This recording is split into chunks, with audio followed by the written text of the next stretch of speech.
This lecture is about opinion mining and sentiment analysis, covering its motivation. In this lecture, we're going to start talking about mining a different kind of knowledge, namely knowledge about the observer, or humans that have generated the text data. In particular, we're going to talk about the opinion mining and sentiment analysis. As we discussed earlier, text data can be regarded as the data generated from humans as subjective senses. In contrast, we have other devices such as video recorder that can report what's happening in the real world objectively to generate the video data, for example. Now, a main difference between text data and other data like video data is that it has rich opinions, and the content tends to be subjective because it's generated from humans. Now, this is actually a unique advantage of text data as compared with other data, because it offers a great opportunity to understand the observers. We can mine text data to understand the opinions, understand the people's preferences, how people think about something. So this lecture and the following lectures will be mainly about how we can mine and analyze opinions buried in a lot of text data. So let's start with the concept of opinion. It's not that easy to formally define opinion, but mostly we would define opinion as a subjective statement describing what a person believes or thinks about something. Now, I highlighted quite a few words here, and that's because it's worth thinking a little bit more about these words, and that would help us better understand what's in the opinion. And this further helps us to define the opinion more formally, which is always needed to computationally solve the problem of opinion mining. So let's first look at the keyword subjective here. Now, this is in contrast with objective statement or factual statement. Those statements can be proved right or wrong. And this is a key differentiating factor from opinion, which tends to be not easy to prove wrong or right because it reflects what a person thinks about something. So in contrast, objective statement can usually be proved wrong or correct. For example, you might say this computer has a screen and a battery. Now, that's something you can check. It's either having a battery or not. But in contrast, if you think about the sentence such as, this laptop has the best battery, or this laptop has a nice screen. Now, these statements are more subjective, and it's very hard to prove whether it's wrong or correct. So opinion is a subjective statement. And next, let's look at the keyword person here, and that indicates there's an opinion holder. Because when we talk about opinion, it's about the opinion held by someone. And then we notice that there is something here, so that's the target of the opinion. The opinion is expressed on this something. And then, of course, beliefs or thinks implies that the opinion would depend on the culture or background and context in general, because a person might think differently in a different context. People from different background may also think in different ways. So this analysis shows that there are multiple elements that we need to include in order to characterize an opinion. So what's a basic opinion representation like? Well, it should include at least 3 elements, right? First, it has to specify what's the opinion holder. So whose opinion is this? Second, it must also specify the target. What's this opinion about? And third, of course, we want opinion content. And so what exactly is the opinion? If you can identify these, we get a basic understanding of opinion, and it can already be useful sometimes. If you want to understand further, we want to enrich the opinion representation. And that means we also want to understand, for example, the context of the opinion. So under what situation was the opinion expressed? For example, in what time was it expressed? We also would like to deeply understand the opinion sentiment, and this is to understand what the opinion tells us about the opinion holder's feeling. For example, is this opinion positive or negative? Or perhaps the opinion holder was happy or was sad? And so such an understanding obviously goes beyond just extracting the opinion content. It needs some analysis. So let's take a simple example of a product review. In this case, there's actually explicit opinion holder and explicit target. Right? So it's obviously what's the opinion holder, and that's just a reviewer. And it's also often very clear what's the opinion target, and that's the product being reviewed. For example, iPhone 6. And when the review was posted, usually you can extract such information easily. Now the content, of course, is the review text. That's in general also easy to obtain. So you can see product reviews are fairly easy to analyze in terms of obtaining a basic opinion representation. But of course, if we want to get more information, we might want to know the context. For example, the review was written in 2015.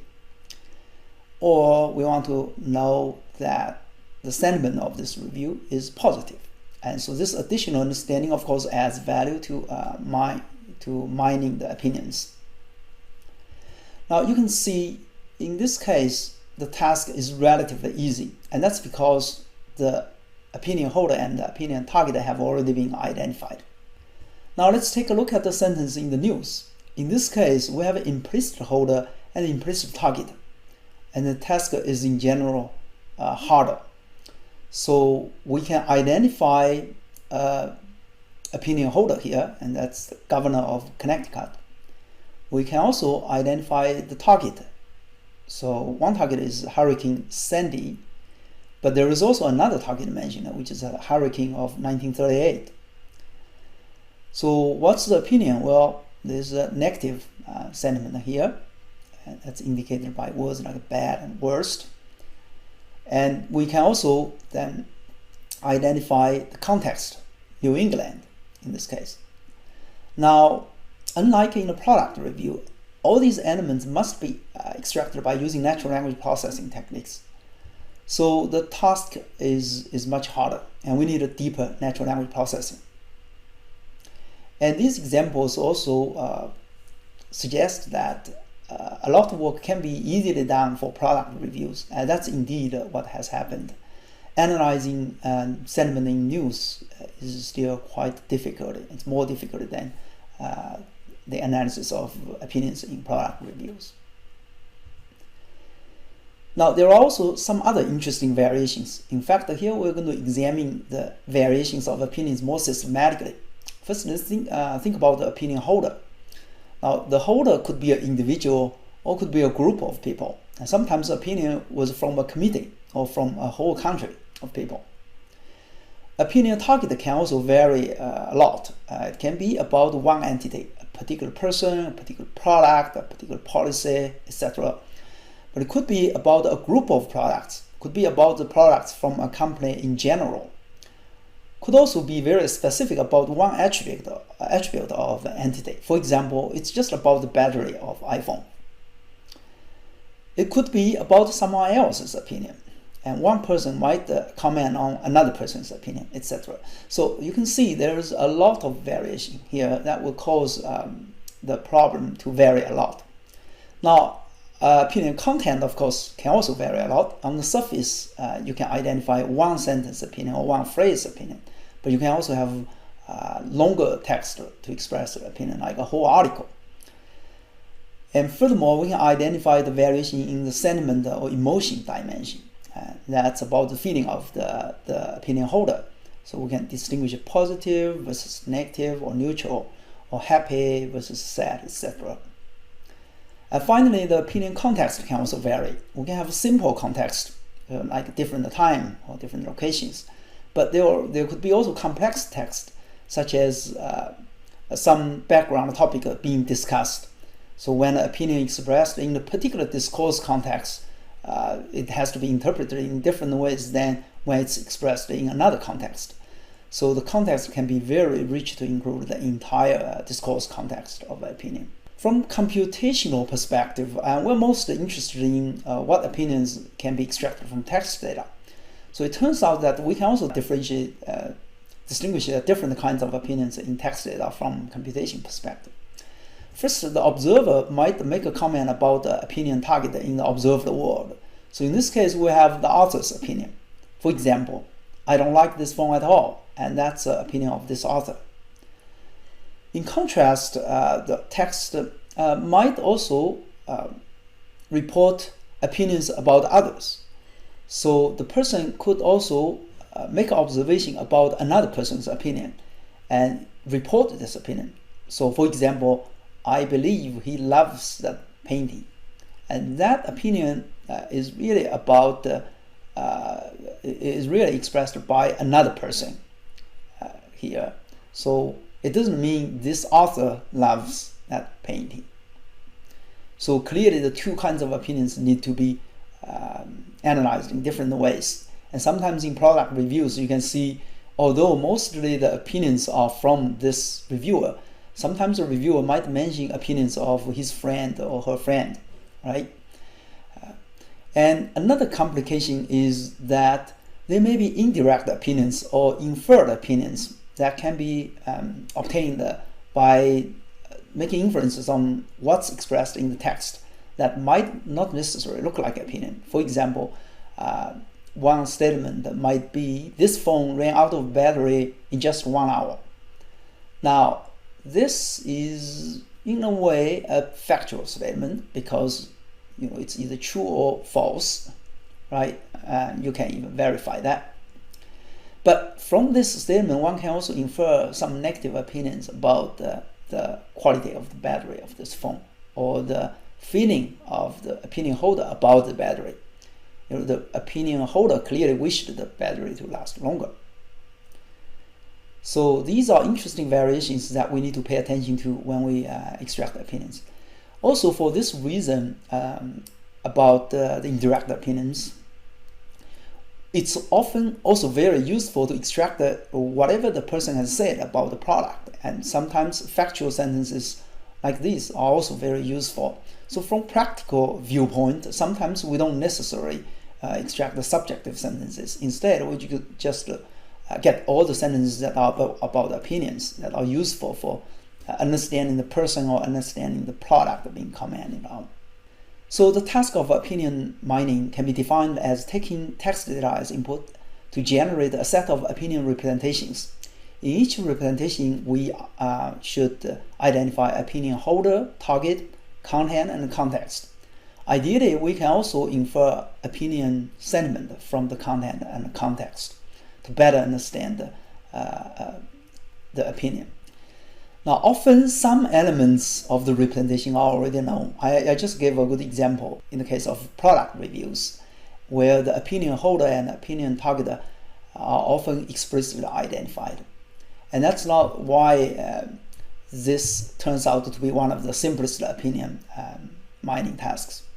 Now, it's interesting to think about the other tasks that might be also simple, because those are the cases where you can easily build applications by using opinion mining techniques. So now that we have talked about what is opinion mining and we have defined the task, let's also just talk a little bit about why opinion mining is very important and why it's very useful. So here I identified three major reasons, three broad reasons. The first is it can help decision support. It can help us optimize our decisions. We often look at the other people's opinions, look at the reader reviews in order to make a decision like buying a product or using a service. We also would be interested in others' opinions when we decide whom to vote, for example. And policymakers may also want to know people's opinions when designing a new policy.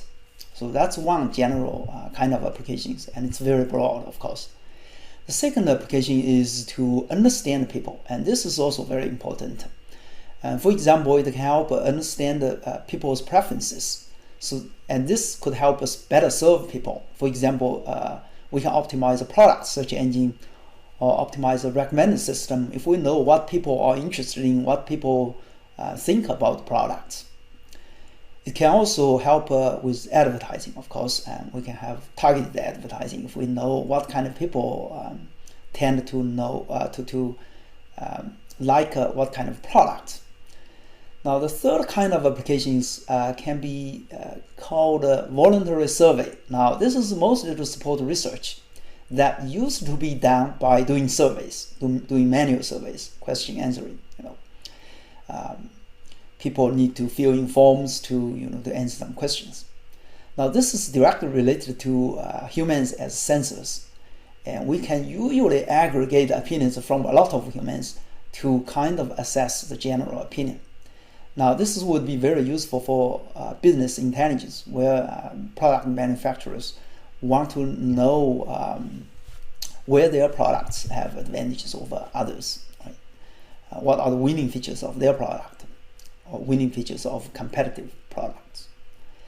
Market research has to do with understanding consumers' opinions, and this is clearly very useful directed for that. Data-driven social science research can benefit from this because they can do text mining to understand the people's opinions.